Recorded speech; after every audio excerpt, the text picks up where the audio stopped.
Pak Anies, kalau kita bicara soal Pak Fahri, sempat ada satu pernyataan yang kemudian menyayangkan kenapa Pak Prabowo nggak bareng sama Bu Mega di Oh begini 2024. ceritanya begini.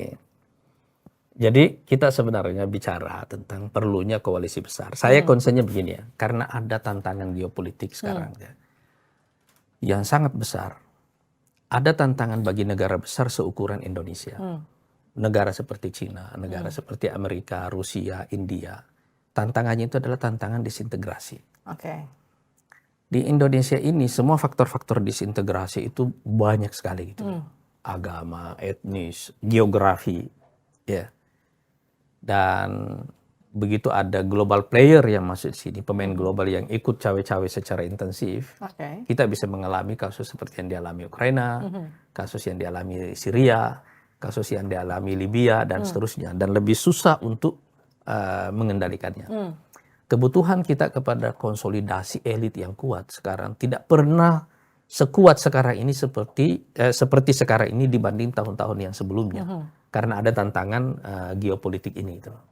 Karena itu saya mengusulkan pada dasarnya waktu kita sering bicara dengan teman-teman pimpinan partai, tapi juga dengan presiden, saya selalu mengusulkan akan kuat bagus bagi Indonesia kalau jumlah elit menyatu itu lebih besar. Oke.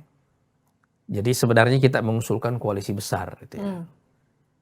Nggak apa-apa kita kan pas sebagai partai baru nggak apa-apa di situ. Tapi untuk kepentingan bangsa harus ada koalisi besar itu. Tapi kenyataannya itu kan tidak bisa tidak terjadi ya, tidak terjadi. Sebenarnya sih saya tadinya berpikir bahwa dalam koalisi Pak Prabowo ini juga ada PDIP gitu ya. Berpikirnya kita seperti itu ya. Supaya koalisi besar ini, karena lebih banyak kepentingan bersama seperti itu. Urusan pileknya kita bisa atasi lah sama-sama begitu ya. Sebagai partai ya.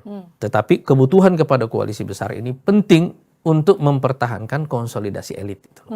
Kan begini Mbak ya. Kita harus mengakui bahwa prestasi Pak Jokowi mempertahankan pertumbuhan ekonomi di tengah situasi global sekarang ini kan itu satu kerja keras yang luar biasa. Ya. Ini hanya bisa dipertahankan kalau elit kita tetap menyatu.